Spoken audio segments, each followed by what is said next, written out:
নমস্কার সবাইকে, welcome to GM study for dreams. তো ন্যারেশন চেঞ্জের পার্ট 2 ভিডিওতে আবার সবাইকে স্বাগত। ন্যারেশন চেঞ্জ আমরা শিখছিলাম, প্রথমে একটা ভিডিও অলরেডি আপলোড হয়েছে, তোমরা সবাই দেখেছো। তো ন্যারেশনের আজকে পার্ট 2, এই ভিডিওতে আমরা ইন্টারোগেটিভ সেন্টেন্স এটা প্রশ্নবোধক, এই প্রশ্নবোধক বাক্যে ন্যারেশন চেঞ্জ শিখবো। প্রশ্নবোধক যেটা, যে সেন্টেন্স দ্বারা আমরা প্রশ্ন চিহ্ন দেখতে পাই যে প্রশ্নতে, ঠিক আছে। ইন্টারোগেটিভ সেন্টেন্সে ন্যারেশন চেঞ্জ করার আগে তোমরা আগের ভিডিওটা অবশ্যই দেখতে হবে, প্রথম থেকে লাস্ট পর্যন্ত ভিডিওটা দেখতে হবে, এবং যারা প্রথম দেখছো অবশ্যই বেল আইকনটা প্রেস করবে, সাবস্ক্রাইব করবে, তাহলে পরের ভিডিওটা প্লেলিস্টগুলো, নোটস এবং খবর সব কিছুই তোমরা অথেন্টিক ওয়েতে পাবে। তো ইন্টারোগেটিভ সেন্টেন্সে শুরু করার আগে একটা বাক্য আমরা প্রথমে লিখে নেব। এই বাক্যটা লিখে নিলে আমরা পুরো উদাহরণটা বুঝতে পারবো। কি লিখবো? The swallow said to the prince. কি হলো? প্রিন্সকে বলল, why are you weeping, why are you weeping, তুমি কাঁদছো কেন, জিজ্ঞেস করছে। সোয়ালো পাখি ডাইরেক্ট স্পিচে বলছে যে প্রিন্সকে বা প্রিন্সেসকে বলছে, হোয়াই আর ইউ উইপিং, তুমি কাঁদছো কেন। এটা দেখার পরে এখানে এটা একবার এক ঝলক দেখে নিতে হবে কোন টেন্সে আছে। আর আছে, তাহলে প্রেজেন্ট ইনডিফিনাইট নয়, কিন্তু দেখুন ভার্বের সাথে আইএনজি আছে, আবার প্রেজেন্ট কন্টিনিউয়াস। এটা দেখে আমি টেন্সটা বুঝে গেলাম, কিন্তু শুরুতে একটা ডব্লিউএইচ ওয়ার্ড আছে। আমরা জানি হু, ডব্লিউএইচ ওয়ার্ড কোনগুলো? হু, হুইচ, হোয়াই, হোয়াট, এগুলো হচ্ছে ডব্লিউএইচ ওয়ার্ড। আর ডব্লিউএইচ ওয়ার্ড থাকলে কীভাবে করবে? তখন এইটা ইনডাইরেক্ট স্পিচ করলে কীভাবে করবে? দা,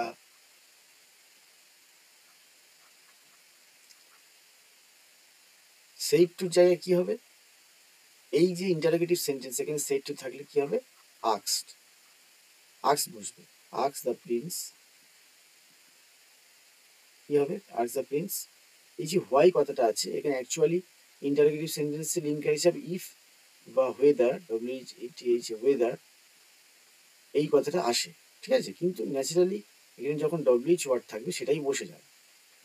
এইবারে আর ইউ উইপিং, এটা হচ্ছে প্রেজেন্ট ইনডিফিনিট টেন্স আছে। আমরা জানি, আগের ভিডিওতে দেখেছি, প্রেজেন্ট কন্টিনিউয়াস থাকলে পাস্ট কন্টিনিউয়াস হয়। তাহলে এই ইউটা হয়ে যাবে হি, যদি ফিমেল ক্যান্ডিডেট হতো বা মহিলাদের কথা বলতো সি হতো, তাহলে হি, আর আরটা হয়ে যাবে ওয়াজ আর weeping, he was weeping, full stop, আর জিজ্ঞাসা চিহ্নটা হবে না।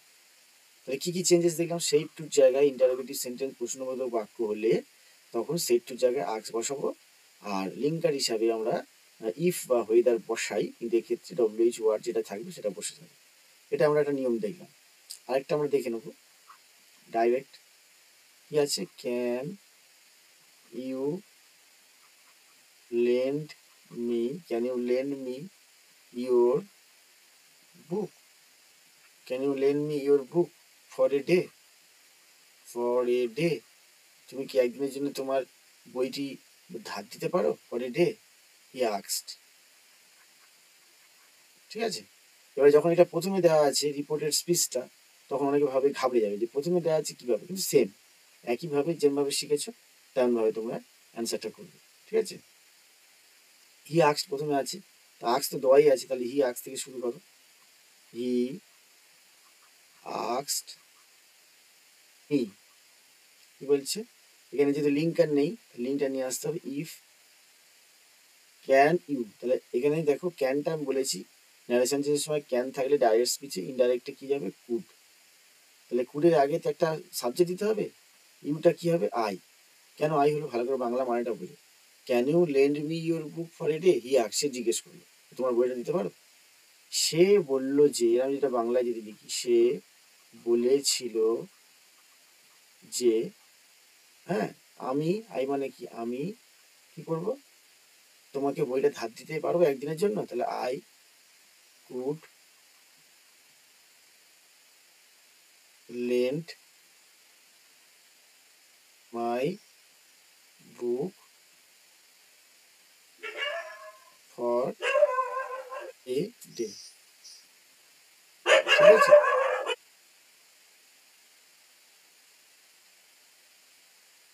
নেক্সট এবারে কি বলছে, আর একটা উদাহরণ, কয়েকটা উদাহরণ দেখতে দেখতে আমরা আরো বুঝতে পারবো যে কিভাবে আমাদের চেঞ্জেস গুলো হচ্ছে, তাই না?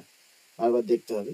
আর এটা দেখো, Raj said to me, Raj আমাকে বললো, কি বললো, যে is there any problem, is there any problem, কোনো সমস্যা, ঠিক আছে? তাহলে কি বলবো ইনডাইরেক্টে, রাজ ইনকোয়ার্ড অফ, ইউএন QUIRED, ইনকোয়ার্ড অফ, ইনকোয়ার করলো, ইনকোয়ার্ড অফ মি, আমাকে, আমার উপরে বা ইনকোয়ার করলো, ইফ, ইফটা কেন হলো, ইন্টারোগেটিভ সেন্টেন্সের লিঙ্কার হিসাবে ইফ বসে, ইফ দেয়ার, এই যে ইজ ছিল প্রেজেন্ট ইনডিফিনিট, সেটা ওয়াজ হয়ে যাবে, there was any problem,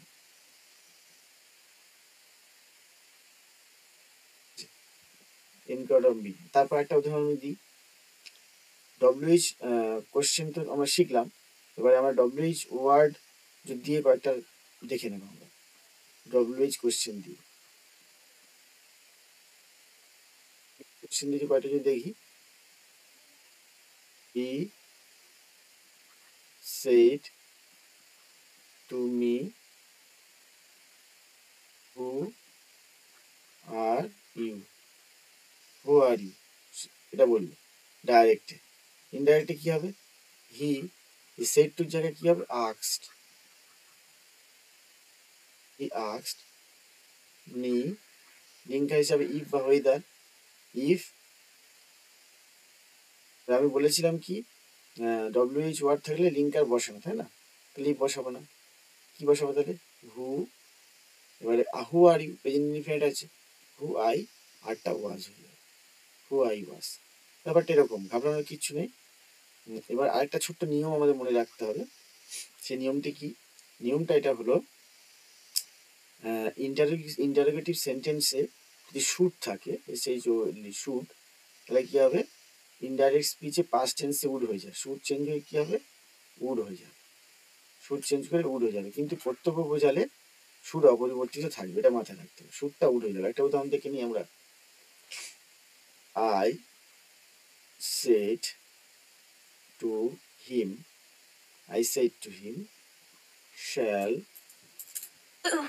I reach the village, shall I reach the village before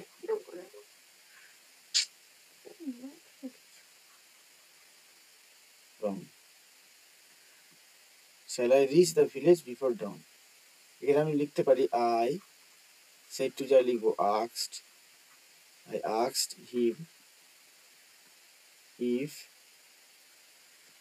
I শুরুর জায়গায় would, if I would reach the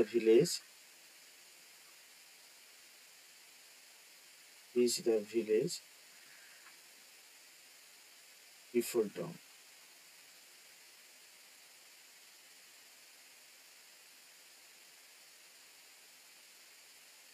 এইভাবে করতে হবে, ডাইরেক্ট থেকে ইনডাইরেক্ট।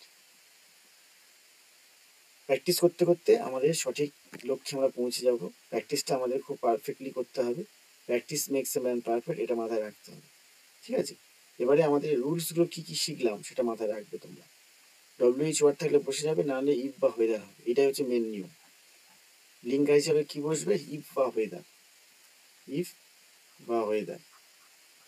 আর ডব্লিউএইচ ওয়ার্ড যদি থাকে, হু, হুইচ, যদি থাকে, সেগুলো বসে যাবে, সেগুলো বসে যাবে, এটা হচ্ছে ইন্টারগেটিভ। আর ডাইরেক্ট স্পিচে যদি কোন জিজ্ঞাসা চিহ্ন থাকে, ইনডাইরেক্টে গিয়ে আর জিজ্ঞাসা চিহ্ন হবে না, ফুল স্টপ হবে, এটা হচ্ছে নিয়ম। তো আজকের ভিডিওটা এখানেই শেষ করলাম। ইন্টারোগেটিভ সেন্টেন্সের পরে ইম্পারেটিভ এক্সক্লেমেটরি নেক্সট ভিডিওতে আবার তোমাদের সামনে নিয়ে আসবো। আজকে ভিডিওটা কেমন লাগলো, ছোট্ট ভিডিও, এই ভিডিওটা ভালো লাগলে অবশ্যই সাবস্ক্রাইব করবে, একটা কমেন্ট করবে। Thank you.